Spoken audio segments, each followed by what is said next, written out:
What's happening, everybody? Welcome to Throwdown, episode 94. I'm your host, Tony Polanco, and today I'm joined by Emilio Lopez. Sup, folks? How you doing? Chris Seeley. Hey, what's up, everyone? And Brett Murdoch. What's up, party people? All right, no Brian action tonight. Brian, he comes and goes as he pleases, I guess. I actually was secretly hoping during the intro, I was like, hey, wouldn't it be funny if as I'm doing the intro, Brian shows up and then I call him right there just to end it all off? It would have been awesome, but that didn't happen. So thank you for ruining the moment, Brian. All right, before we start again, I want to give a quick shout out to our guests from last week's show. Jose Betancourt, Andre Tipton, and Mr. Robert Workman. That was a wild show, especially Jose and Robert going at it, calling each other like yak lovers and stuff. Yeah, they're a bunch of characters there. Yeah, I was like, man, this is like watching Torrance and hip hop almost, We may see that again, by the way, but we'll talk about that later. Episode 100.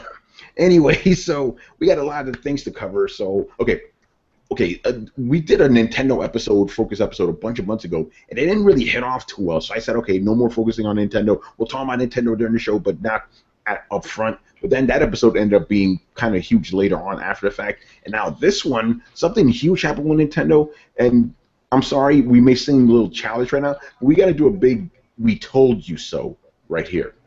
All right, you know what? I'm gonna toss it over to our resident Nintendo expert, Chris. Now, Chris, what was it that we were telling motherfuckers a year ago about the NX, and everybody didn't believe us? What did we tell them? Well, we kept saying it was going to be some kind of hybrid tablet that was going to be dockable and connect to your TV. Yeah, we said this many times. So obviously, right now this is still a rumor, but it's all the sites are running with it, so it's kind of legit right now. Guess what the NX is going to be? It's going to be a hybrid console. You can take it on the go. You can play it on your television. Throwdown told you. And you guys didn't fucking believe us. Right. And then, I mean, all the people who are behind the rumors that it was going to be, more powerful than the Xbox and it was going to do all these things, I knew that wasn't true. We were telling people it's not going to be anything like that. They're not going to just turn around, with hope beyond hope that they turned around and said, we're going to make an actual system, right? Like the PS4, the Xbox One. Well, we knew that wasn't going to happen. We knew it was coming. Yeah, it was pretty obvious, because these guys, we told you, Nintendo hasn't had, top-of-the-line hardware in years. Why were they suddenly going to do that, Especially if it was supposed to be, mobile and shit. Oh, no. Have you seen mobile games now? They look really, really good. It's yeah, some of them are good, but they can't compare to fucking PS4 and Xbox, And then what I find funny is, when we said this shit, we were vilified, especially you, Chris. People were saying that you should be fired from the coalition, despite the fact that it's not a paying site. You need to be fired, and you need to publicly apologize to Nintendo, right? Now these same people turning around and loving this. Oh my God, you mean I could take this console anywhere, play wherever I go? This is fantastic. I love the fact that Nintendo's going mobile now. Wait, weren't you threatening this man a year ago for saying the same shit?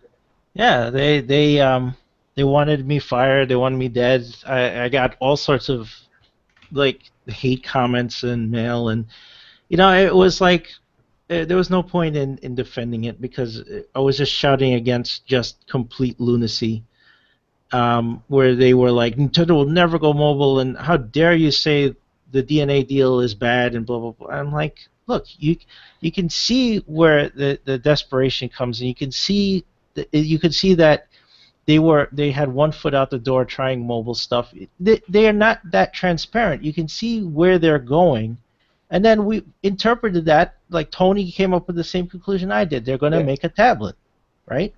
Yeah, because all the things led to that. But no, nobody wanted to hear that, and we heard people's fifis and whatever. But that was the truth. I'm not here to comfort you. I'm here to report on what we see. And we form opinions based on facts. That's what we're here for. That's how it works. Now, obviously, after this news broke down, everybody's all cheering on Cloud9, and Chris, obviously, none of this sat right with you, so you started doing some investigating, because there's a lot of things happening with Nintendo. Okay, actually, let's roll back a little bit before even the NX thing, right? because we got to talk about this Pokemon Go situation because this will lead into everything else, right? So basically, this is the funniest shit. I think I reported on this earlier this week. Hilarious. So Nintendo stock dropped after investors figured out that Nintendo actually doesn't make Pokemon Go. Think about that. How much did they drop by? Like 25% by the time of this, recording. Yeah. You reported, and you cited the fact that the Nikkei has like a stop. When a stock starts hitting 18%, actually trading halts on that stock Yeah, and on the to prevent first a free day, fall. yeah, exactly. On the first day, the stock dropped 17 point something percent, basically 18%. The limit it could go, it went there. When Yeah. investors figured out. And the funny thing is, and again, we told you this on Throwdown. We told you Nintendo doesn't own Pokemon. What are you Yep, talking about? and I remember when I said, "Hey, I find it kind of funny that that all the stock is going up, and I don't think anybody knows that these are owned by they're not owned by them. That's Right. exactly, So yeah, They're and owned." it's all recorded, and it's all recorded. Go back a couple weeks. We said this shit. yeah, and what happened was Nintendo, ahead of their quarterly report, which they gave this week, The on quarterly report. their quarterly report. On Friday, they had an announcement to investors telling them exactly what stakes they had in Pokemon as a franchise, right? So Nintendo is only a third invested in Pokemon Company. The other two-thirds are between Creatures and Game Freaks, right? So those are the three companies that are invested in this one company who actually holds the entire franchise. And Niantic Labs developed the entire game themselves, Yeah. pretty much without any of Nintendo's help, right? So when they told that to investors, like this is how Pokemon Go came about, they immediately went sell that shit, we're down. Like that caused a run on the stock, right? And that's like what you don't want to happen. So I've been watching the stock since since last Friday when they made the announcement. I mean, it went into free fall, and like Tony said, the Nikkei has a thing to stop that, so Yeah. a stock doesn't completely plummet. Unlike here, where if the market crashes, it goes to the bottom. It's like it could go to zero. So uh, yeah, it's now down 25% since the announcement, Yeah, right? and you pointed out, and I guess I could say it in something you're writing, that you think this was done ahead of something else, another announcement they got coming. Yeah. So when they gave their Q1 2016 report on Wednesday, it's pretty much the biggest loss they've reported. Not the biggest, but one of the biggest losses they've reported in years. I mean, it's pretty bad. And this is just for a quarter. This is from the end of March till the end of June, right? And it doesn't include any Pokemon Go stuff. To be fair, they do get some licensing money from Pokemon Go, but that's not going to be in this report. This report should include, whatever sales they had from release of Star Fox Zero, from Twilight Princess HD, Mario Sonic at the Olympics, and Wii U 3DS sales and all that stuff. They reported a net profit loss of I think it's 24.2 billion yen, and I had the values. I think that's about 813 million US dollars Damn, for the quarter. that's insane. And people trying to tell me that, oh, Nintendo's doing just fine. Don't worry about them. It's like you can't keep going with that narrative, and the NX is not gonna save them. It's gonna take Uh, big turnaround. Excuse me. Okay, so here's the value. Okay, it's 234.5 million. Sorry, not 800. Sorry, 234.5 million dollars for the Q1 2016 loss. Right. So that's pretty bad. And then if you look at their comprehensive income, which includes unrealized income, including the yen appreciation, which they said was a big factor in the loss. So when the yen appreciates, any credits outstanding that they have in foreign currency, they actually lose money on it because the yen was valued lower, and it compares with like British pounds and U.S. dollars. So when they finally get the payment for whatever it is, shipments, they actually get less money than they expected Oh because the shit. dollar value goes up. So that's what's called foreign transaction adjustment, and that was pretty bad. That hit them pretty bad in this one. So if you look at their comprehensive income, they actually have an unrealized loss of over 50 billion yen. Jeez. But that's unrealized stuff, but that's stuff that's going to hit them in the next quarter, not this quarter. This quarter is the 24.2 billion. But you look down the report and look at comprehensive income and look at their foreign transaction adjustment, and you'll see why they complain about it, because it actually is a staggeringly huge value. Yeah, and now my question to you is why aren't? Oh, by the way, Brett's hitting me up saying he's having some issues, so he'll try to come back in about an hour. Why aren't like other like sites talking about this? Like, Chris, you're not a journalist, really. You're not really an economics major, or any of that. Why are you doing the work these motherfuckers are doing?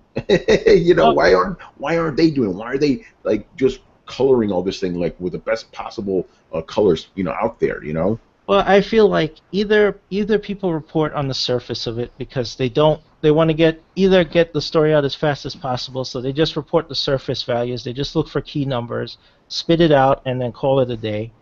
And there's just others who want to always paint Nintendo on a positive narrative, and they either skew this or dismiss these numbers as no big deal, right? And they'll go to something and point out like, well, they had losses here and they had losses here, but like this is continuous. This is not a flash in the pan. This is not a one-off. This is not once in a while. This is the last 6 years of losses.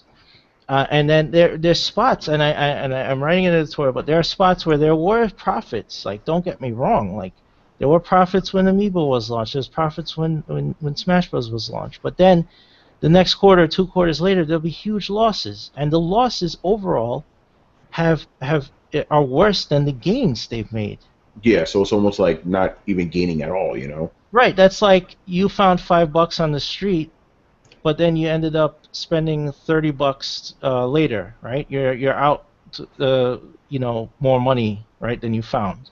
Yeah. Right? You had a net loss. So that's the picture I was looking at, and I looked at fiscal reports. I mean, all of this is available online. Anybody could dig this up, and I think I'm a little disappointed. Well, no, actually, fuck it. I'm very disappointed. Keep it real. Just slow down, man. Like, look, like Tony said, I'm not an economics major. I have my degree in computer science, and I love video games, right? But when I see something wrong, or something that doesn't look right, or a story that doesn't jive, I have to go and do my research. I cannot take a report on its face when it just reeks of skewed statistics or misinformation. So I was very fired up because I'm writing about the infinite money myth. We always joke about it. Everyone always says Nintendo can last for 40 years if they take such and such losses. And I dissect that whole argument and prove that not only were those numbers fake to begin with, but I show you the actual numbers over the last 6 years, show that they've actually lost way more money, and that they can't sustain that. They're certainly not going to last 4 years, let alone 40 years at the It's the just rate they're going. ridiculous. But, Yeah. But, so yeah, go ahead. I wanted to skip to the NX real quick because we're getting a couple of comments here. Oh, wait, quick shout out to my man Noirzilla. He's from Real Otaku Gamer. As we know, Andre Tipton was here, the editor-in-chief there. So he goes, I don't believe they're going with the tablet. The main complaint with the Wii U was the tablet portion. I believe it will be a hybrid, but it would be a large misstep if they went with the tablet route. But the thing is, here's how they're kind of mitigating that. It is a tablet, but if you dock it at home, it'll have controllers that plug into it, So that's how they're going around that portion of it. But if you take it outside, I don't know if you could play with the controller while you're outside too. I'm assuming you can too, but it's supposed to have buttons on the side, a screen in the middle that you play, and then when you come home, you dock it, and then you plug the controller into it, and you play that way. What was the name of that other Nintendo thing that looked similar? People were posting pictures of that. Like Nintendo had a similar product. It was like a base game thing, and then two controllers stuck on it. Chris, you probably know what I'm talking about. The base game thing? What, the Yeah, original Famicom had the no, it control? wasn't Famicom. It was like a, I don't know what the hell. This is the first time I've seen this thing. I'm like, it only has like two buttons and stuff on it. The controller was circular, really No, I weird, don't know what it. you know. I don't know what that is. But people were like, "Hey, Nintendo's bringing this thing back." You Interesting. know, I'll look into it. But so yeah, that's what I think they're going with right now. And you know, here's my thing. It could work if it's like actual controllers, none of that craziness. Because Nintendo, I know some people are gonna get mad at me right now, but to me, even Chris slightly disagrees with me on this one too. To me, they haven't had a good controller since the fucking Super Nintendo. I know Chris, you like a GameCube controller, right? I think the GameCube controller is very solid. I think the Wavebird was really innovative because it was like a wireless controller that actually worked really well. And To me though, it was all trash. Like I hated them all. You know, like Super Nintendo controller, fantastic, classic controller, but the other shit, not so much. So out of this machine, I would hope, you know, they would have like just a real controller, none of the frills and stuff. But at the same time, here's the other aspect we got to talk about with this thing: the SD cards. They're supposedly going with SD cards and stuff. Good or bad. To me, I could see both ways. Like, okay, it's good because it's going to cut down on load times. People are going to say it's going to eliminate load times. No, it isn't. This thing's going to have a hard drive too. You know, but what's the limit on? It's like 200 gigs or something. I thought it was 32. No, No. no, like you know, like limit in general, like for any of them, like for an Oh, SD card, the yeah. up. Um, Like I know they said for the Nintendo it's going to be 32 gigs, but I mean out there in the market they do have some that are like 200 gigs, right? yeah, like probably 256 gigs. That's a So lot of money though. Shit. yeah, because those are the high end SD cards. That's stuff you Yeah. put into a high-speed camera or something, you know. So Yeah. those are more So expensive. so my thing is like, okay, this thing is obviously, you know, it can't be cutting edge because let's say the limit is 32 gigs, right? What game that you buy and install into your modern console is 32 gigs? Most games are way more than that. And then when you know factor in DLC and patches, it's even more. So I'm like, how are you going to fit a whole game onto this? You're going to have a pretty robust hard drive in order to fit all that shit. So what's the point of having an SD card if you're just gonna have to install a big chunk of the game in your hard drive anyway? Unless you just make the games really, really cheap. You know, like I'm talking about cheap, like you know, only 1080p, maybe 30 frames a second, maybe less polygons, maybe less textures. You know, like Yeah. I would assume the quality of these games would have to suffer some.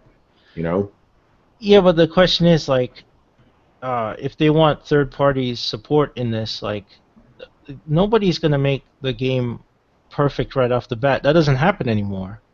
We're in the PC days now. Day one patches and constant updates and streaming and rebalancing and all that stuff. Like, there's constantly stuff needed to be downloaded and updated. So I don't know if the SD cards they're going to introduce are going to be writable, like allow room for patches, or they're going to have a huge solid state drive in the NX. I yeah. don't know how it's going to work. We'll have to see. I wish they had headed off the rumors. Like, now that this leak is out and everybody's run with it, I wish they had said something. But you know, Nintendo, they're not gonna say shit. They Right. never do. You know. But yeah, man. I mean, you know, the main thing I want people to take away from this is like, don't, you know, let, I guess, you know, I hate to say this, I'm gonna sound like crap but don't let the media influence you in this regard. Nintendo is not doing that great. You know, despite everything that they're trying to tell you, they're not doing that great at all. And we're not saying this just like, you know, like be assholes about it. It's just like, hey, we're concerned because it would suck if Nintendo, you know, were to go away, you know, having such a legacy and all that. Obviously, they're not going to go away. They're probably just going to morph into something else. But, you know, if you're a Nintendo fan, you should be very, very worried right now. You know? Yeah. I think so. I think the trends, and especially this last quarterly report, people should be very scared. This is stuff we didn't pay attention to years ago. Like when Sega was falling apart, I didn't look at quarterly reports. I didn't. All my gaming news came from magazines. Nobody was talking about that, so I didn't think about that. And then one day they said we're done with hardware, and you just find that out now. It amazes me with the wealth of information that we have at access. I was able to get all of Nintendo's financials. I was able to learn about finance I got a crash course last night. I did some Yeah, calculations. I plotted numbers. I translated foreign currency, and I was able to see like, hey, this looks pretty fucking bad, you know. And yeah, and yeah. and Chris, by everybody the way, else. I gotta give you a shout out for putting in all that work, man. That's crazy.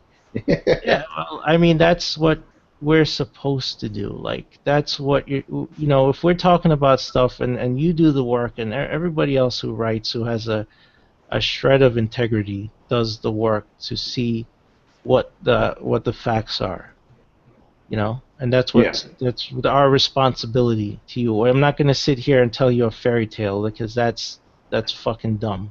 yeah. It's insulting too. We respect you guys, you know. But by the way, and I'm gonna call you out. The reason Manny's being very quiet is because he's working on a very cool featured image for us. So Yeah, it's a very involved image. but Manny, what's your take on all this? What's my take on all this? I mean, as far as like people just kind of not seeing what's going on, or Yeah, the fact that people are just not saying these things. yeah. I mean, talk about them both. I think for the most part, people are just usually just like to listen to the spin. They don't want to do any more, because they're obviously like, oh well, this is a public traded company. Why would they even try to spin something in their favor? Which most companies do that. So I mean, yeah, like why isn't a guy like Michael Pachter going in there like saying these sorts of things? Because Yes. to be honest, I don't think he's even bothering to look. Yeah, it's funny. I'm glad you bring it up because yesterday, after we did our spoiler alert, wink, wink, we Hmm. were talking about that, and it was either you or I. We said it's like, why isn't Michael Packard telling people what's really going on? If he's an analyst, right? Not just a signal on Michael Packard. Why aren't any of these guys, any of these so-called experts, why aren't any of these dudes going looking at the numbers? Did what Chris did and go, oh wait, hold on, something's up here, people. Why aren't these guys saying anything? You know, didn't Michael Pachter say the fucking NX is gonna sell 8 million? It's like, get out, dude, come on, get out of here. That shit ain't selling no 8 million. So why aren't these guys doing it? The actual experts. Right, and I don't purport to be an expert. It's just like I'm looking at trends which are there. You can get the numbers yourself and look at the data and then plot a graph against it and then see that wow, they're losing money, but nobody's saying anything. Yeah. I mean, let's just be honest. Like, you spent a bunch of hours doing this. Now, because you're not trained to do this. These guys are trained. They probably could have figured out everything you did probably in less than an hour. They could have done it on a lunch break, yet they're not doing it. So what's going on here? Or maybe they just don't give a shit. I don't know. They're just trying to Yeah, go with the narrative. I'm really surprised with Michael Pachter because he's been very critical of Nintendo for years. And now he's like changed his tune around. I don't know what's going on. well, I mean, he was pro them going mobile. I remember Yeah. remember his last prediction where he said if they went mobile, they would make billions. I forgot. He had some outrageous number Yeah. for it. So maybe he was on the same line of thinking we were, that it was a tablet, and maybe he thought, hey, they're going mobile. This thing will sell like hotcakes. But my contention to that is that they're entering a market. If this was just a tablet, right? If this wasn't a hybrid or whatever it is, if it was just a tablet, then they would be competing with Apple and Samsung and LG and Google and Microsoft in the tablet market, a very crowded market where people have already made their choices and they're already in an ecosystem. There's going to be one more tablet, right? And Yeah. you're going to ask people to choose your tablet or buy your tablet in addition to their phone or their tablet, right? So that seemed like a real seems to contradict their blue ocean strategy. Even as a hybrid, it's going to be tough. Like Nintendo fans are going to buy it, tech heads are going to buy it, and some gamers will be like, all right, it's interesting. I'll get it. And if you don't own a Nintendo system and you see stuff that's attractive on it, you get it. But when we see what it is finally, like you'll have to make a decision. Is this supposed to compete for a space in your media center, or is it supposed to compete with the mobile market? Yeah, it's a good Oh, question. I both. mean, here's the thing I kind of came to because I've been very frustrated. My thing with Nintendo was I've been very frustrated. So they're doing everything. The blue ocean. It's like, okay, we're gonna carve out our little niche here, and we're not gonna worry about everybody else. I've been very frustrated with that. I'm like, no, get in there and fight. But now I've come to realize, because of this announcement, that I'm like, okay, I guess they're just happy or content or whatever you want to call it, being the second place console, being the side console, right? Now there isn't necessarily anything wrong with that. It's like, hey, maybe you're just mashed potatoes, but you're the best mashed potatoes out there. You're not the fried chicken, but mashed potatoes could be all right. So I guess if you're just into if you really love mashed potatoes, you could go down, for Nintendo, right? You don't give a fuck about, I was just gonna say, I guess if we're talking about chicken and that shit, PlayStation is Popeyes and Xbox is KFC, right? But Uh-huh. anyway, so yeah, so I'm like, okay, these guys are content being in second place. They're content being the other console. They're obviously not trying to compete because if you're going with the SD route, third parties are not gonna fuck with that. They're not touching you. You're not gonna get Call of Duty. You're not gonna get Mass Effect. You're not gonna get any of these like big games that people are actually buying on the Nintendo. But at the same time, and again, I'm just trying to be fair here. Maybe that's not why people buy Nintendo consoles. They buy them for their exclusives, right? But then again, I don't. I was going to say, because I'm still trying to think of Nintendo as a main console. If they're a main console and you're thirsty for those exclusives because they only come out what 2 or 3 times a year, that's kind of shitty. But if they're just a side console, you don't need to worry about that because while you're playing on a PC or a PS4 or Xbox, your main shit, you're not worried about what's coming out on Nintendo. So I guess they're just relegated to just being a second tier console, and maybe that'll work for them. But at the same time, if you're gonna go down that route, why are you trying to do this mobile stuff too? That's what I don't get. Can you explain that?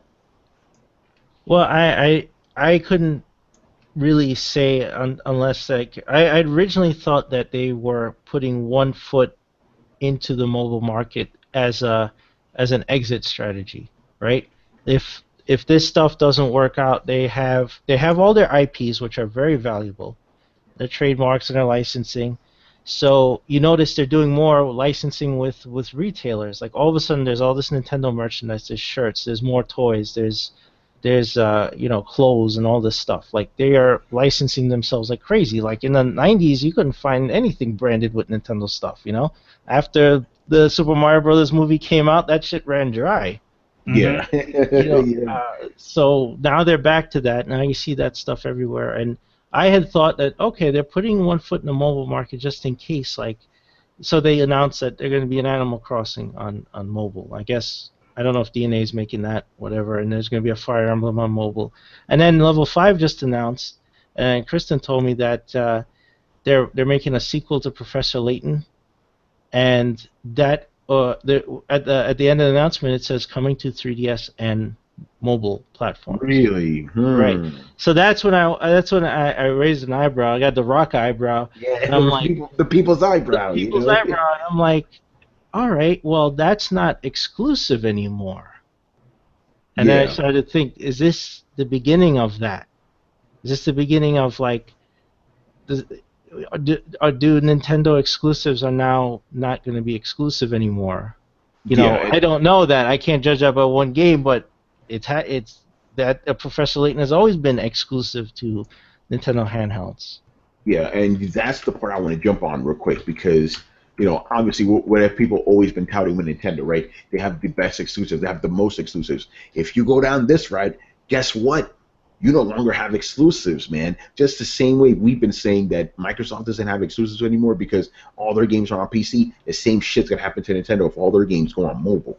Then there's no more exclusives. Why are you bothering with these games? Why are you bothering buying an NX if you can just buy the same shit on mobile? And that scares me too because if the games are supposed to be compatible with mobile, and I realize I am slightly just speculating now, if the games are supposed to be compatible on both systems, don't they have to go for the lowest common denominator, which means that the games on the NX will look kind of shitty, like in comparison? Well, right. I mean, I read the Eurogamer article, and they said they're going to use the Tegra X1, and I mean, like, Tag yeah, what? okay, and the X1 processor is probably pretty beefy, but they were comparing it to the I think the latest Shield Android console is using it, right? And it runs some last gen games pretty well, in terms of frame rates and quality. But here's the thing that I didn't like about that comparison. That is a console that's plugged in at all times. That's not a Yeah. portable. It's a Shield console that sits on your table just like an Xbox. It's plugged in. The Tegra can run at full power at all times, and so it can do that. It's cooled differently. They don't have to worry about battery life, and it can do that. But if you put this in a portable system, that becomes a huge concern: heat and battery life.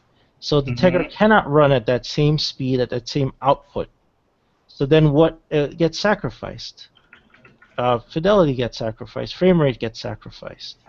So then I don't know if it's like it's going to be at low power and running at a lower rate when you undock it, and it's like if you dock it now it's powered and then it's going to clock higher. I don't know how that's going to work, but that is definitely a concern with mobile systems. That's things that tablets, whether it's Qualcomm or whatever Apple puts in their systems or whatever, that's always a concern. Yeah. So yeah, man. So yeah, we'll see. I mean, when are they supposed to make an announcement? Are they going to do like a Nintendo Direct, or are they doing Tokyo Game Show? They may announce a Tokyo Game Show. I think there's a Direct in September, but then Okay. Tokyo Game Show is also in September. Yeah, exactly. So maybe they'll do like a 1-2 punch. But yeah, Nintendo, I think people should be very, very worried.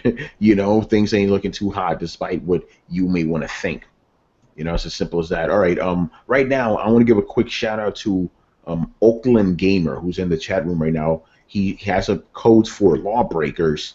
The alpha's going on this weekend, right? So we got 2 codes for you. So let us do that now. We have a code for you. Yeah. Just for free. You don't need to do anything. What comes first? All that. Okay. How do I share screens again? Hey, I'm doing this live, baby. Oh, so what you do is, you see in the left corner, there's the little chat thing, and then underneath that it says share screen. Oh, then the green thing. Yeah, Okay. the little green thing, and then what you do is you choose what you want to actually share. Oh, What things you have on screen. your... Yeah. Okay, let's go for that. Or do you guys see this shit now? You see? Yeah, that? we just see Oh. a giant void. Okay, We see you your see my- desktop. Okay, you see my desktop. Okay, people. So here you go. Here's the first code for Lawbreakers. I'm gonna leave that up there for a little bit. So if you're interested in playing a game, this is the alpha for the game going on this weekend. This is good until Sunday, right? But the thing is, since this episode's on Thursday night, we're obviously gonna have the show going on forever. So you have plenty of time to grab this. So I'm gonna keep on vamping. This thing actually did work out pretty well. It's screen sharing, although it went into like limbo mode or whatever. Yeah, well, what you could have done is also that screen that you had open. You can actually share specifically that too, kind of like the way I do with the main titles. Oh, okay. All right. So there you go. We don't want to get into all that bull.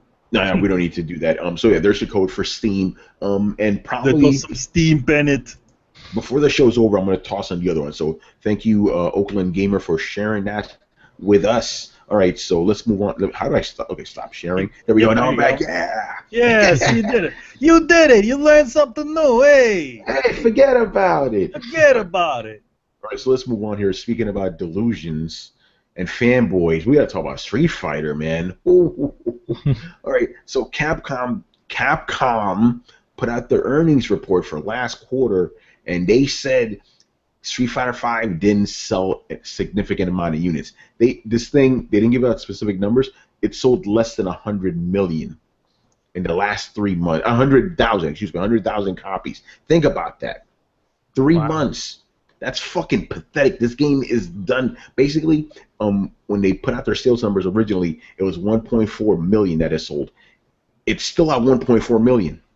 100,000 didn't do anything to change that. The needle didn't move, Damn. So, and I got to tell you guys this, you'll enjoy this. So I went on Twitter, and I posted this. I'm like, okay, I'm waiting for the Street Fighter V Defense Force to come out. They didn't let me down. They did not let me down, man. I hate to do this, but I got to do this. I got to single out this dude, Mario, right? He was going at it with me, right? And Mario, he's this dude. I like him as a person, but him and I don't agree on anything. I hate Batman vs Superman. He loves it. I don't like Mighty Number Nine. He likes it. I hated the Killing Joke. He loved it. And basically, if I like it, he hates it, and vice versa, right? So he loves Street Fighter. So he comes at me saying, "Oh, it doesn't matter if the game didn't, sell that much because they're gonna make up for it with DLC. They're making a killing off DLC." And I'm like, "No, they're not. Capcom literally just said they didn't sell shit. They just said that." He's like, "Oh, but I don't feel that way." I'm like, "I don't give a fuck what you feel, bro. Capcom just told you that right now." And he's like, "Oh, they're just lying." I'm like, "They're lying to their investors? Really?" And he's like, "Yeah, they're lying so people could be sympathetic to them." I'm like, "You realize they're a publicly traded company, right?" He's like, "Capcom doesn't have any investors. What are you talking about?" I'm like, Oh. wow. This is the shit I got to deal with on a daily basis, people, and then they're talking, "Oh, but Street Fighter 5 is such a good game." I'm like, I don't care how good it is. Look at the fucking numbers. The game didn't sell. Mhm. This thing is a fucking disaster. There's no way you could spin it any other way around. "Oh, but look how well they did. It was on ESPN." It doesn't matter if that show was on ESPN. It didn't sell any fucking copies. And I don't understand why people find that so hard to understand. It's just crazy. Yeah, So because yeah. what doesn't fit his narrative? He thinks Street Fighter is the best thing ever, and it's awesome, and there's no way it cannot be the premier fighting game. So he has to do mental gymnastics to justify everything that you just said, which Yeah. you're reporting on actual facts, right? So he says like, well, that's not how he feels. Well, that's completely ignorant. You're an idiot. Like, if you don't work off of facts, if you're just like, well, I don't feel that way, I just believe it, well, then you're dumb. I believe it in my heart. By the way, I need to give a quick shout out to my man Jeffrey Wilson chilling in the comments right now. What's going on, Jeffrey, man? By the way, Jeffrey asked a good question. He goes, "Which game is in better financial shape, Dead or Alive 5 or Street Fighter 5? Ooh, I'm gonna assume Dead or Alive 5 because here's the thing. Look, with Dead or Alive 5, right? They probably didn't have crazy projections like Capcom did, right? That's the thing people fail to understand. People try to say, "Oh, what about Guilty Gear? Guilty Gear probably didn't sell as much as Street Fighter 5. It doesn't need to sell as much as Street Fighter 5. It's a different type of game. It's like it's a fighting game, but it's made by a smaller company, and it doesn't have that legacy. It doesn't have that legacy, Yeah. It probably also, didn't take them as much money as it did to make Street Fighter 5 as well. Yeah. Damn, I wish I could answer Jeffrey your question. I don't know, but I'm gonna just lean towards Dead or Alive 5. Not because I feel that way, but because that game probably has a lower budget. They weren't expecting to sell as many copies as Street Fighter 5. Street Fighter 5 had that deal with Sony and all that. They were trying to sell 2 million, fell short off of that. And it probably cost a ton of money to actually make. So. Whew, man, Street Fighter 5. And again, it sucks because this game, the core game itself, is really good. It's strong. It's better than Street Fighter 4. But they released, again, we've said this a million times, they released a half-baked game, uncooked game and shit. And this is what you get. Yeah, like, okay, it has all these game modes now. Well, too little, too late. No one gives a shit anymore. Anybody that cared at the beginning doesn't care anymore. They've moved on. It's all about like first impressions. You guys gotta realize that sort of stuff. Oh, I'm so glad you say that because these dudes are always telling me, "Oh, in the long run, it's gonna do." It's like, no, people don't care about the long run in the video games industry. It's all about that first month. You tank that first month, you're fucking done. There are exceptions to the rules, but generally, if you don't succeed out the gate, that's it. And that's just the way it works. And then people try to tell me, "Oh, but how much a game sells doesn't say anything about its success." Yes, it does. That's how you measure success, by how much fucking money it makes. It's as simple as that. This isn't rocket science. It is. Again, this is all based on feelings. It's an anti-intellectual standpoint, meaning it comes from just not thinking and not basing this on any fact. Just because you feel that something doesn't work that way because your feelings are hurt based on the facts that are coming out doesn't make you right. Like the facts are coming straight from Capcom. The game is not selling. A metric for success is sales. You cannot not just change the goalpost and say, "Oh no, the metric isn't sales. It's how much Capcom talks about the game or how many FGC tournaments there are." That's not a metric of success. Yeah. Oh, look how much the fighting game community embraces those. It doesn't matter. Those fighting game guys aren't buying these fucking games. You gotta please both. You gotta make a game that Actually, again, I always go back to this. Mortal Kombat last year was the best-selling game of last year. Why? Because they catered to everybody. They made a game full of features that casual players or even hardcore guys like us would want, right? And then you cater to those mega FGC guys. You gave everybody everything, and you had a successful game. Street Fighter should have been on that level too, because Street Fighter is not some no-name game. It is a big game. People want to go in there and play it, but if they pay $60 for a game that doesn't have anything, this is what you get. You know. By the way, I want to give a quick shout out here to Shinovsky. He's actually the guy who we met him during E3. He's the guy who designed our intro for the videos, right? So he puts out these numbers. So this is from Steam Spy, by the way. You know, there are 171,389 players on Dead or Alive versus 10,626 on Street Fighter. That's fucking crazy. So you're telling me there's 10 times the number of players on Dead or Alive than Street Fighter right now? And then he goes, players total. There are a total of 61,099 players on Dead or Alive versus 6,345 players on Street Fighter 5. Think about that. That's fucking crazy. And this is the full-fledged Dead or Alive, or is it that one that they did, you know, they kind of had 5. Because there was that one that they did, which was like pay for play type of thing. No, this is that was the Soul Calibur. You're thinking of the Soul yeah. Calibur pay for play. Look at here's Mortal Kombat numbers. Mortal Kombat. This is all from Steam, right? So it is limited. 524,351 players. Mortal Kombat X, the last one that came out. Street Fighter, fucking 18,576. Damn. So you're trying to tell me that's successful? The fuck out of here, you know? Man. Like, again, I don't understand these fanboys, man. How do you see this shit? This isn't like opinions. This isn't feelings. These are actual fucking numbers, and you're denying the truth. You know, I don't get that. It frustrates the hell out of me now. I mean, that gets into the whole thing of, like, you know, how now in culture we're all about, we got to consider people's feelings. When did that happen? Like, when did we get, and again, I don't want to go off on a rant, but when the hell did we, like, turn into this, like, touchy-feely society, you know? I thought we were a society based on fucking facts and logic, you know? Apparently not anymore. It's fucking crazy, We are man. a society built on illogicalness. Well, I mean, that happened earlier. I mean, you know, when Tony was promoting the show tonight, and, you know, and we were going back and forth a little with Nash and Tim. You know, I think Nash made a comment that, like, you know, this thing is going to reek of truthiness. But, dude, first of all, why would you say that, right? Yeah. For people who don't know, when Stephen Colbert was on Comedy Central and he had the Colbert Report, he was doing a parody of a pundit. He had a segment, and he had a term called truthiness, which is like, oh, you don't need facts. Everything comes from your gut. And you go with your gut and you just say whatever you feel, and that's the truth. So that was the term he made up. That became very popular. This ain't truthiness. This is numbers. Yes, I'm Actual dealing numbers. with pure numbers. That's what I presented, and that's what I'm presenting my editorial.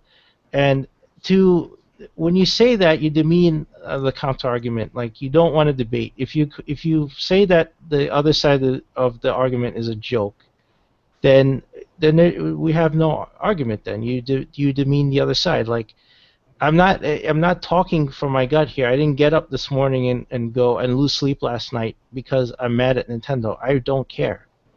I did it because something was wrong with the narrative that's been spread around, and I got tired of it, and I had to investigate it for myself. If I had found that the numbers jived, then I don't have an article to write. I don't have anything to say. But I just find it funny that you're being accused of truthiness when they're the ones actually doing it. Yes, it's the worst form of projection. It's happening in, like, not just, you know, Nintendo fandom. It's like any fandom. It's just they project this stuff. They're like, oh, you're making stuff up, and Capcom is lying. It's like, do you hear yourself when you say this stuff? Yeah, Capcom is lying to their investors. Really? You realize that's fucking illegal to do that, right? Yes. Again, this goes back to, oh my God, remember earlier this year we were talking about how people are saying that Sony is lying to, you know, everybody about how many systems they've sold. You realize they can't do that. They legally can't do that. That is fucking legal to do that shit. But they don't care about that, you know? Yeah. Yeah. If you know why it's illegal? Because if it wasn't illegal, you could say, oh yeah, we sold 200 million PlayStations this quarter. You know, they could lie out of their fucking teeth. You know, that's why they have these rules in place. But these actually not fans, fanboys, they don't listen to this shit. You know, it's all about what they feel. You know, I want to smack the shit out of all these guys, man. That's what I feel. I feel like slapping you. How about that? It's crazy, man. But yeah, there you go. Street Fighter bomb spectacular. Capcom in general is fucking up. You know, like they just like they. This is the funny thing. I was reading this article and they said Capcom flat out said, "Oh, we didn't do that well this quarter because we didn't have any major releases." So Street Fighter V isn't a major release, really? Yeah. I'm sorry, your flagship fighting franchise is not a major release. It's insane, man. So I mean that discounts like Umbrella Corps. So nothing you release. What's Umbrella Corps supposed to be? What's the Street Fighter V supposed to be? They had a 25% decline over a year. That's horrible. Yeah. Yeah. So what was it? Yeah. So what is their out of all the things now? What is their major release now? You know what I mean? Ace Attorney, apparently. You know, Obviously, it's Ace Attorney. They said that's one of the few games that's selling well. Yeah, because there's the one thing about it is that they just can hammer those things out like super quick. So you're saying, come on. The only reason why they probably they're naming that one is because it's so quick and easy to make. I love Capcom Split. I'm just reading this shit right now. In the same financial report, this is a financial report, numbers, right? They say, oh, but we're hopeful because the interest in Resident Evil 7 is high. Who the fuck cares about interest? You know? Yeah, that's that's the worst kind of A/B testing ever. When you do surveys with people, they find very often when people don't have to put money on the line, and they just see something and they say like, oh, this is good, or oh, I would buy it. But people are more inclined to say that they would purchase something when they don't actually have to purchase it. Yeah. You know? Mm-hmm. You're only gonna know and test the product when they have to either put money on the line or you have to run tests. But companies don't. A lot of big corporations don't do it. It's not just Capcom, but they don't test anything. They just have these. They look at the reaction from E3, and yeah, of course there was a lot of reaction. That line was wrapping around their booth constantly every day. I couldn't get in the haunted house they had set up there. Yeah.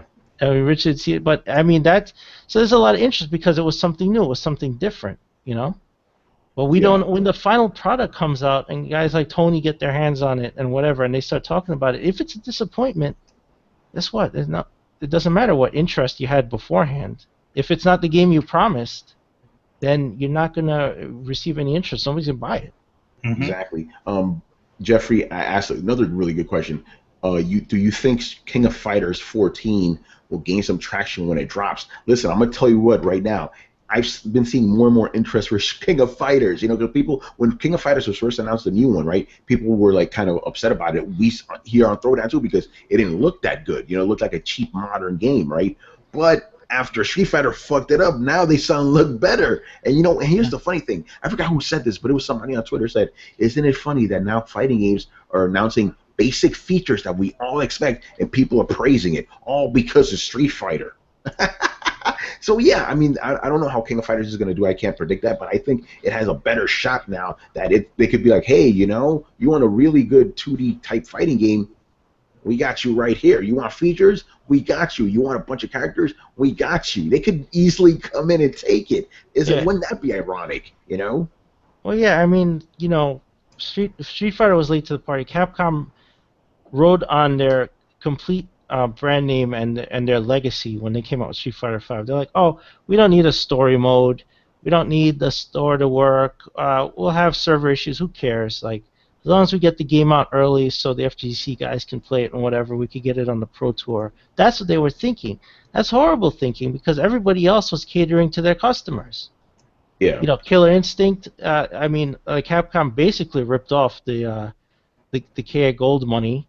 They stole some features from, borrowed some features from Mortal Kombat. These are all guys who have innovated in this space and come up with really good features. And Capcom's late to the party. Like Mortal Kombat, even back on the PS3, Mortal Kombat was able to rebalance the game. Mortal Kombat 9 had rebalancing without needing to buy another game. How many copies of Street Fighter 4 came out that added Yeah. characters rebalance because they claimed they couldn't do it? Not that you Because they couldn't do weren't it. thinking ahead. Right. And they could charge more for it. It's ridiculous. So yeah, and actually I did play King of Fighters at E3, and it does look pretty good. I did enjoy it. Yeah, so there you go. Hopefully, yeah, King of Fighters.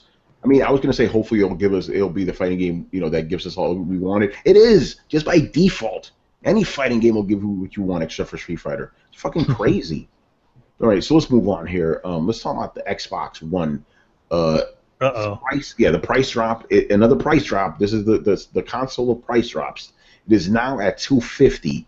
I wonder why. Could there be another console on the horizon, maybe? So yeah, obviously what's going on is the Xbox One S. I believe it's like either next week or the week after that. It's coming up in August, early August, right? So what do you want to do? You want to clear shelves, right? Sell that shit, get out of the way so we have room for the Xbox One S. Makes sense, But now people are trying to say, hey, with this price drop, it's going to make Xbox go on NPD now. It's going to beat Sony finally. It's like, no, because it was at $250 during, for specific parts during all this, and they didn't manage to outsell PS4, so it ain't going to happen, But yeah, I mean, this is kind of non-news. I just want to throw in there because I just heard people say that. It's like, really? No, it's not going to like suddenly make them, close the gap, Right. The thing is, like, even with the $250 price, are people going to buy it? Like, aren't they going to go, fuck it, I'll just wait like a couple weeks, pay $50 extra for a better console, Right, and even I said that it's worth if you don't have an Xbox One now, then invest in the S. Don't buy the old fat Xbox One. You get the S, you're going to get better stuff anyway. Yeah, simple as that, So, I mean, with the Xbox One S, that's the other thing I want to touch on. Will that sell, knowing that the Scorpio is coming out next year? That's the other thing to consider. Like, people are going to go like, man, I'm just going to wait. I mean, look at NPDs last month. They were, consoles stopped selling for the first time since they launched. Both of them. So I'm wondering, do you think announcing the PS4 Neo and the Scorpio may have hurt them in the long, not in the long, but now, do you think it hurt them now? I think it looks like it may have. Now people are just not buying consoles anymore. They're like, fuck it, I'll just wait. Especially with the Neo. The Neo, the rumor is, by the way, that it's coming out early next year, right? So why would you get a PS4 now? Just wait, And if the Xbox, a better Xbox is coming, a next-gen Xbox, we've been saying this, if that comes out, why would you get an Xbox now? Just wait, Yeah, well, I'd say this. I'd say, and only because I'm logic out because of the time gap between the Neo and the Scorpio, that it seems more logical to get an Xbox One if you don't have it for the holidays, because maybe for your kids, maybe for yourself or whatever, you have to wait well over a year for the Scorpio, right? That's if it launches when they say it in the holiday 2017, right? But that's the tentative date. And we still don't have a lot of details on it. But you could wait for that, but I mean, you're going to have to wait well over a year. So if you don't have Xbox One, you do want one, or you don't want to play those games, then you could get an S now, or you get an S for the holidays. And it's somewhat worth it to you. But yeah, would I get a PS4 knowing the Neo is that close? Is way closer than that? Yeah. No. You just wait for the Neo to come out. That's what I'm saying. Why even bother? So that's the reason console sales are down. But who knows? But again, these guys are claiming victory. But then again, Xbox does anything. These guys claim victory. It's hilarious. All right, let's move on here. We win. Yeah, this is actually some good news. Very excited. I didn't know about this shit. Okay, so some of the developers that were working, that worked on the Burnout series are actually making another racing game as a successor to Burnout. Ooh, give me this shit. Okay, if you guys know me, I've said, like, as soon as I played Burnout, I stopped playing other racing games. I'm like, okay, I just hit the pinnacle right here. This is great. I used to play Sega racing games. They don't make those anymore, Then I switched over to Gran Turismo, and then when I started playing Burnout, I'm like, man, fuck Gran Turismo. This is actually fun. So yeah, I'm very excited about this. They said it's gonna have all the shit we want, heavy traffic jams, crashing, all that shit, points, all that. I'm like, yes, give me that fucking shit, man. Because I'm like, why isn't EA giving us the fucking, Burnout that we want? They had Criterion doing Need for Speed. They were good games. They're very Burnout-ish games, but they weren't Burnout, So it's just funny that, yet again, previous developers have to give us the spiritual successor, give us like what we want, because the main companies aren't fucking giving it to us. It's crazy. But whatever, give me that shit. Burnout again. Yeah, right. Re-Burnout. Yeah, I wonder what kind of title to come out for it. Burn in. Burn in. Because it has to. You know how like Bloodstain kind of sounds like. It was a Bloodstain. Ritual of the Night. Yeah, it sounds like Symphony of the Night. So it's got to be something similar, But yeah, I'm pretty stoked about that. I wish Brian was here for this second, because I know he likes Burnout as well, But yeah, give me that shit. The next up, going back to Capcom here, and spiritual successors too. So Capcom is finally gonna give us a Mega Man game. Oh yeah. Oh shit! Really? Yeah, they said they're working on another Mega Man game. But again, we gotta curb your enthusiasm. It's gonna be based on that new cartoon. They said it's gonna, be Control or whatever, just like classic, quote unquote, classic Mega Man games. But it's supposed to be based off the new cartoon, which is the kid's not really Mega Man. He just got Mega Man powers. We actually have a buddy that works on that cartoon. He's been getting very harsh things said about his artwork there, or the artwork of the thing. Yeah. So Mega Man. It's funny when he when I showed it to he's like, wait, when that happened? Because he didn't, because when you work in animation and stuff like that, they don't. When releases happen and you're not in the studio anymore, they don't actually tell you when these things come out. So he's like, whoa, when that happened? I'm like, dude, it's online right now. He's like, oh. Okay. So they dropped it without even like telling them? Yeah, they dropped it without telling any other team. That's funny. It's really, you know what it is. It's you're not really a part of the. And it's not that you're not a part of the team, but it's just the way these sorts of things work. You never really tell anybody anything. Yeah. So what the reason I want to talk about this, like, wouldn't it be funny if this game is better than Mighty Number 9? That would be hilarious. Like, hey, wait, Capcom actually delivered. Holy shit. Because Mighty Number 9 didn't deliver, so Capcom has a good chance here to sweep in, We'll see about that. Right now, this is all kind of tentative right now. It's just now being worked on, but it seems like this game's going to be on every fucking system, even mobile too. So, actually, here's the thing. There's one company, there's the main Capcom company working on the game, and then there's another company working on the 3DS and the mobile side, but the games are still supposedly going to be the same, But yeah, I'm down with it, man. And I guess if all worse, if the things, if it doesn't turn out well, just play that Mega Man DOS remake that people are working on right now. I don't know if you guys saw that. They actually had a Mega Man for DOS, right? And it was shitty. So this guy took it upon himself to recreate the entire game, but it plays like a classic Mega Man game, He just reused assets from all the other games, but it looks pretty fun. So pretty much what they were doing with Mega Man, anyways. Yeah, right.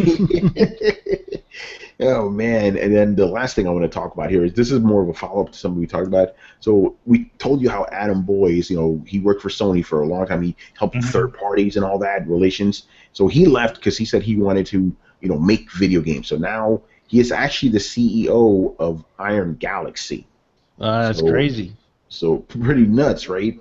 And Iron Galaxy, as you know, they've done some Microsoft games. Mm-hmm. So that'll be interesting. And I find it funny how, PlayStation guys, when Adam Boyes left, they said, oh, he left a sinking ship. This guy's done. He's a hack anyway. As soon as he announced this, they're happy with him now. You mean Microsoft guy said that? Yeah, Microsoft. Yeah, they said that Adam Boyes was a hack anyway. It was two narratives. One was he left a sinking ship, or the other one is like, oh, Sony got rid of him because he's trash. Ooh, damn. But now they love him because he's working at Iron Galaxy, who worked on, I believe, Killer Instinct. And they work on Killer Instinct, yeah. Yeah, Killer Instinct. Did they do anything for the multiplayer of Gears of War 4, or was that somebody else? But Killer Ooh, Instinct is the main one, yeah. yeah, that I have to look up. I don't know. But yeah, KI, and by the way, good fighting game. I play that instead of Street Fighter 5. Yes. Same thing. But again, yes, and yes, I do spend a good portion of my week just looking at what the fanboys say. I encourage other fans to send me shit via DM. Like, I want to see the crazy shit that these guys are saying, you know? Because people try to ignore the shit. Like, these fanboys are real, man. They're out there. They say some crazy shit, you know? Yes. Anyone know where I can read about? Yes, hold on, Mr. Southstar. I got you right now, man. A certain he wanted to know where he could read about this Mega Man game.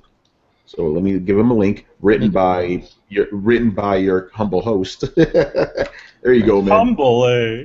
Hey, man, I'm humble. I'm the most humble motherfucker you ever see. Oh man, we kind of ran through the show pretty quickly because Brett dropped out. So we're gonna fill in some time. I'm gonna tell you guys about Bandai Namco. Yo, man, you went somewhere? Oh, yeah. You did some shit? Tell me what you did. So yeah, I went to Bandai Namco yesterday. They had an event in New York, as they always do at the Bryant Park Hotel. Same place every single year, right? The thing. Also, there might be another reason why they always have it at that specific location, because of a certain gaming journalist. Oh, you hip hop?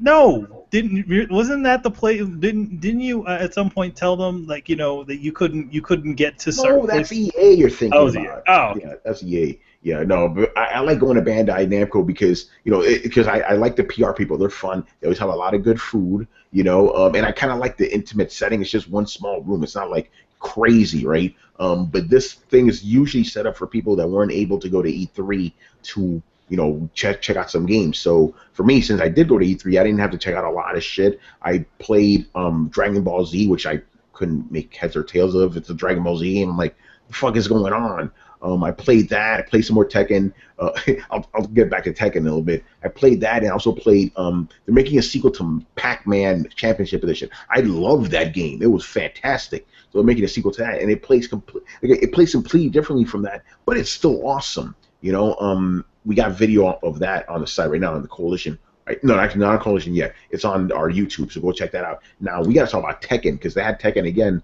It was another build for it. It's actually for Xbox this time. Because Chris, remember that when we played at E3 it was for PlayStation, right? Mm-hmm.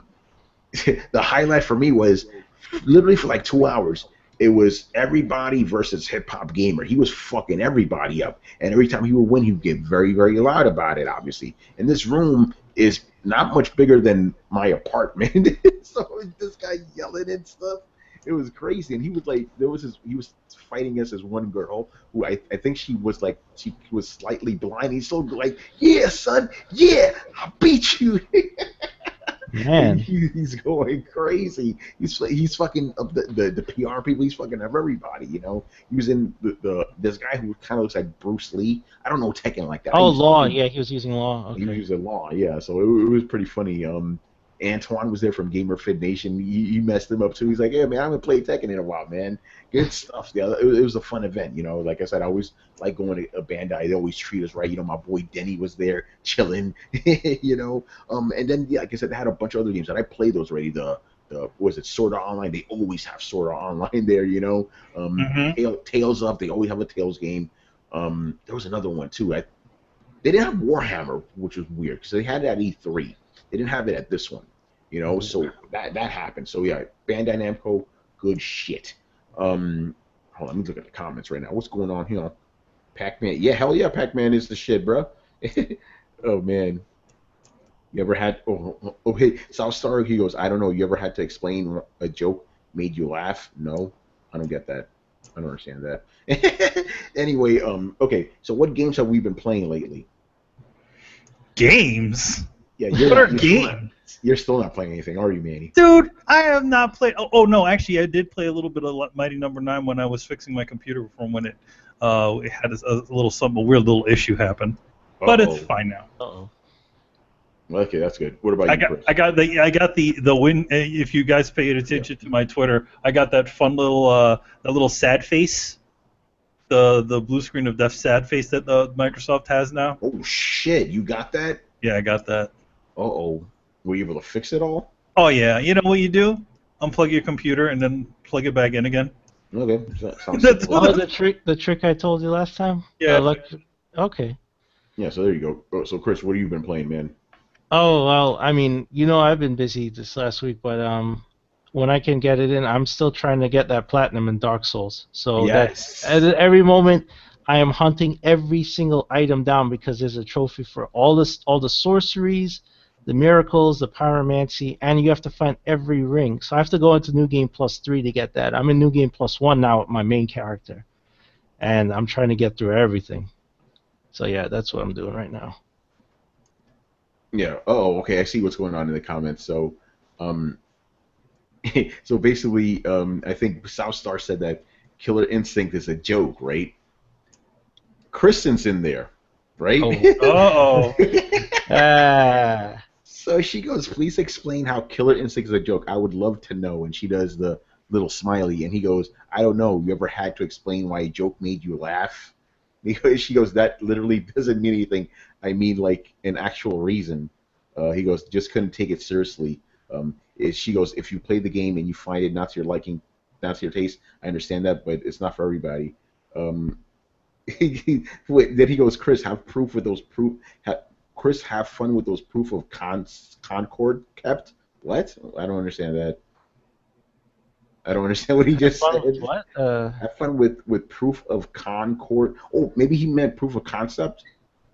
Proof of concept with what? Yeah. Yeah, sorry. We love you, brother, but you gotta clean yourself, man. Yo man, you speaking Klingon right now. Yeah, but again, since we're still vamping for time here, man, what you been up to lately in general with the arts? Oh, right now I just Can't be finished off an issue of a book I cannot mention at all because it has not been announced at all. I have about the secret project, which I'm actually very lucky to have. This one, the artist has already drawn 3 issues when I started. I'm up to issue 3. We have 6 now, so we have by the time December or October happens, I'm gonna have a full graphic novel ready to go. Yo, man, you Coming crazy. soon. There's one of the projects I did get announced, which was Mosaic. That is happening. Right now, Kari's doing some amazing work, which we can't show you. But yeah, I'm gonna be starting that up soon. Another in La Porincueña, which is the superhero comic I'm going to be drawing. Ooh. I'm currently drawing some character designs for possible toys for that, which is going to be cool. So I'll have a toy of a character that I've worked on. I've already drawn 3 pages of them, and they've already been colored. But it's just a matter of getting the time to actually come in and draw the damn thing because I have no time. And this is not work related, which is great. I'm actually going to go see a John Carpenter marathon.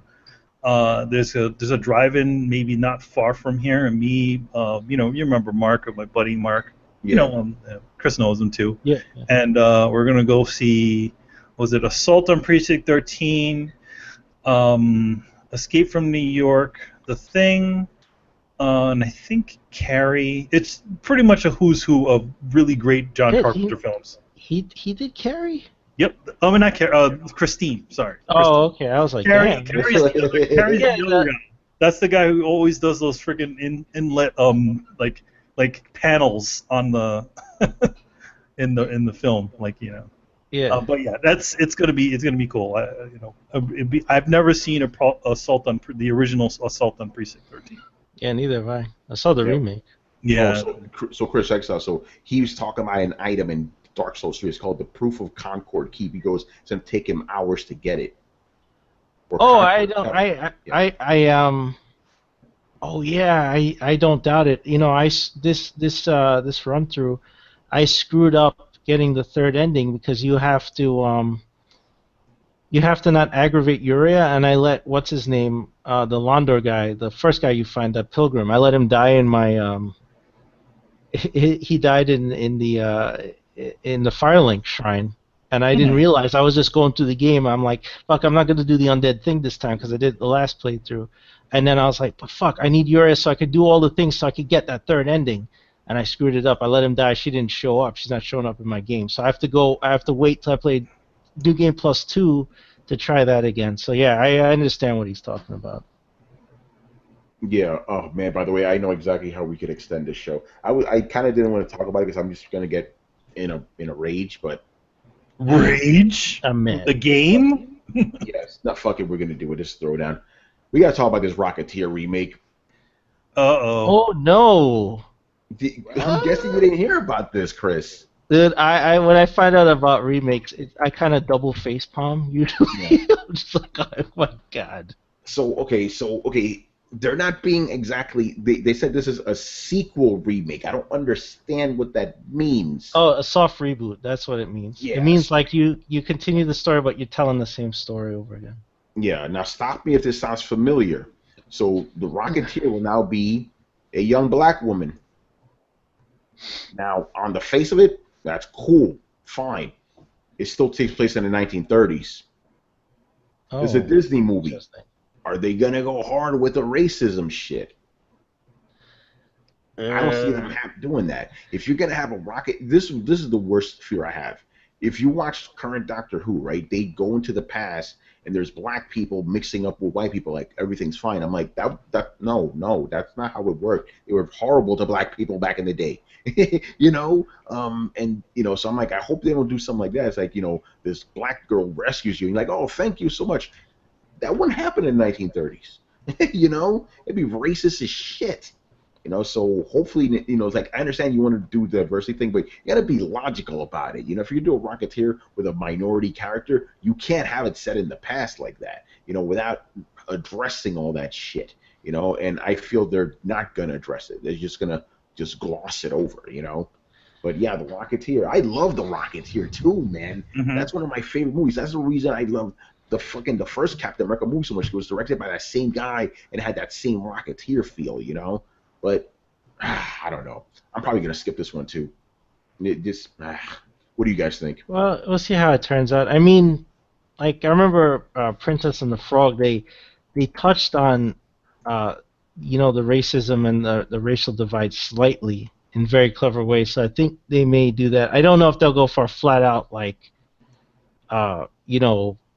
moment, or they'll throw in like KKK guys in there or something. Yeah, I don't know if that. I mean, it's still the 30s. I mean, there were Nazis in the original Rocketeer, so they could, What year did the original Rocketeer take place in? Because I know it was like World War II, but I don't think America was involved in World War II at the time. Yeah, I don't know, because I know this movie takes place 6 years. It was World War II. Yeah, so this one takes place like 6 years or so after that. Yeah, but everybody's all going to be aged. I'm guessing that none of the main characters are going to be in it. Yeah, that's true. The guy who played the Rocketeer, he's like 20 years older than he was before, or even 30 years older. Right? Yeah, you can't just say it's 6 years. I mean, I know Jennifer Connelly ages well, but John Locke, the guy who played John Locke was Howard Hughes. Yeah. And was he going to be crazy at this point? Is he going to have the long fingernails and just be eating chocolate in the room? Yeah, keeping his piss in jars. Yeah, is he crazy at that point? Yeah, right. That'd be funny if he has the long nails and stuff. But yeah, I don't know. I think I've gotten to the point where I'm like, okay, I just stopped caring. You know what I mean? Like, you had Ghostbusters, which got everybody in a tizzy, and now this is like, whatever, man. Yeah, I like what Barry Burns says. He goes, they would just awkwardly make everyone younger with CG. A couple of times it was done okay. Yeah, but but in short spurts, like it looks fine. Like I still remember that scene in X-Men 3 where they kind of they ultra young them. Yeah, Patrick Stewart and Ian McKellen. That was good, but like they got super smooth though. They were like smoother than they've ever been, even in real life. Right, but you know the trick, Manny. They weren't in an action scene. They were just sitting down talking. Yeah, they didn't have to move much, so it didn't have that fake look. It was like they were pretty much motionless. They were just talking, so it's easy to map. But then when you have to do that when somebody's running or jumping or whatever, then you're gonna start seeing the fakeness. that uncanny valley feel comes through. It doesn't matter how good the CG is. Mm-hmm. Ooh, hold on, Jeffrey just dropping with some facts.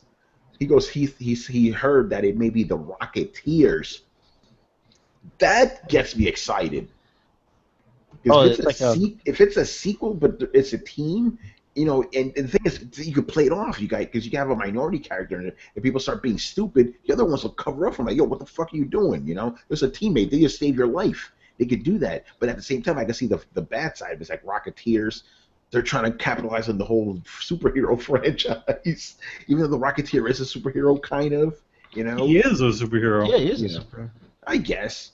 I would actually like the Rocketeers. He's to be he's a honest. he's a redo of like a pulp type of superhero. Yeah. Right, but the movie got that part right. Like Mhm. that was the thing they got right. It had the feel of that, of a pulp adventure. That's one thing that they're gonna have to be careful of in this movie. Like you can't make it like a modern action movie and just dress it up like a pulp, old style movie. Yeah, if It's you're gonna gonna go feel pulp, you wrong. gotta go. Yeah, you gotta go all in. You gotta go all pulp. you know, that'd be cool. By the way, Barry Burns says if there's a real reason they didn't make a Tron 3, probably because of the CG and stuff. Didn't what's his face look horrible in Tron 2? Oh yeah, Jeff Bridges, like the young Jeff Bridges, he was 100% cheat. Yeah, he looked weird. He looked weird.